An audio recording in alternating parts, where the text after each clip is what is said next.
सबसे बड़ा मसला ये है कि 1 मीटर एक सारफ से ये कितने परसेंट टैक्स वसूल कर रहे हैं। किसी शख्स का भी ध्यान इस तरफ नहीं है। ये बिल है, इसे गौर से देखें, गौर से।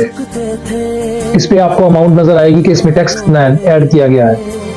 चले मैं बताता हूँ जहां से। जो बिजली की ओरिजिनल कॉस्ट है वो 37,208 रुपए, 37,208 रुपए ओरिजिनल कॉस्ट, 37,208 रुपए ओरिजिनल कॉस्ट है। उसमें सबसे पहले इन्होंने यूनिट कंज्यूम 871 रुपए ऐड किए हैं, फिर उसके बाद फ्यूल प्राइस एडजस्टमेंट 283 रुपए ऐड किए, फिर FC सरचार्ज 2813 रुपए ऐड किए हैं, और कोई एडजस्टमेंट की है तो 3462 रुपए ऐड किए हैं। लेस्को के वाजबात सिर्फ मिलाकर सिर्फ बिजली की कॉस्ट बन गई है 37,208 रुपए। लेस्को के वाजबात के टैक्स ऐड करके 43,767 रुपए बन गई। और किस्सा यहाँ पे खत्म नहीं हो गया, किस्सा आता है गवर्नमेंट के टैक्स। अब वहां पे आते हैं, उसमें इलेक्ट्रिसिटी ड्यूटी जो 610 रुपए ऐड किए गए, टीवी फीस 35 रुपए ऐड किए गए, जनरल सेल टैक्स 7,937 रुपए ऐड किए गए, इनकम टैक्स 3,902 रुपए ऐड किए गए, GST और FPA 52 रुपए ऐड किए गए, और 2-3 और टैक्स ऐड करके ये गवर्नमेंट को जा रहा है 12,540 रुपए। बिजली की कॉस्ट बन गई है 37,000 का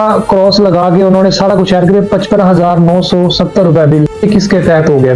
56,000 लगा लो सर। अब इसकी समझ नहीं आ रही कि ये बिल बनाने वाला जो बंदा है जिसने ये ज़रब तकसीम जमा किए हैं उसके पास कौन सा फार्मूला है, वो कौन सा अलजबरा के सवालों का जवाब दे रहा है कि जो हमें समझ नहीं आ रही, पूरी आवाम को समझ नहीं आ रही। इतने टैक्स सिर्फ एक सारफ से तो लाखों करोड़ों की तादाद में मीटर मौजूद है, तो ये टैक्स जा कहाँ पे रहे? किसी को नजर नहीं आ रहे कहाँ पे लग रहे हैं। मुझे तो नजर नहीं आ रहे, आपको नजर आ रहे हैं तो प्लीज वीडियो के नीचे कमेंट करें कि इस तरफ टैक्स लग रहे हैं। ये तो आवाम के पैसों से आप लोग अयाशियां तो कर रहे हो, आवाम के पैसों से आप अयाशियां तो कर रहे हो, इसका जवाब भी आपको देना होगा।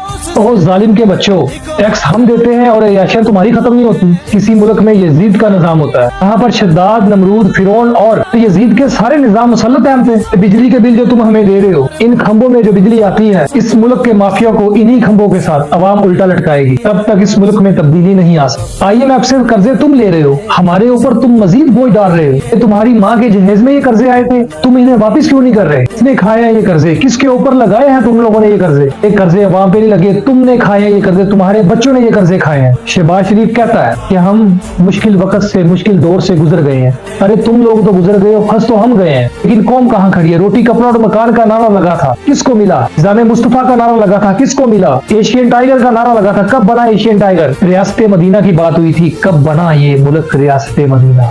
सब मजे में है, सब सियासी लोग, सब बड़े ओहदे वाले सब मजे में है, लेकिन पिस कौन रहा है चक्की में? सिर्फ एक आम इंसान, सिर्फ एक आम मिडल इंसान। आम आदमी का कसूर क्या है कि जहाँ भी ये सियासतदान लोग डुगडुगी बजाएंगे, आम आदमी वहाँ पे नाचता हुआ चला जाएगा। PM को देखें आजकल, उसको पता ही नहीं। वो कहती थी जब पेट्रोल महंगा होता है तो वजीर आजम चोर होता है। यार सिर्फ अब इतना करो कि हमारे घरों पर बम गिरा दो, बजाय रोज रोज के मरने से एक दफा ही हम मर जाएं। ऐसे भी हम मुर्दा कौम है।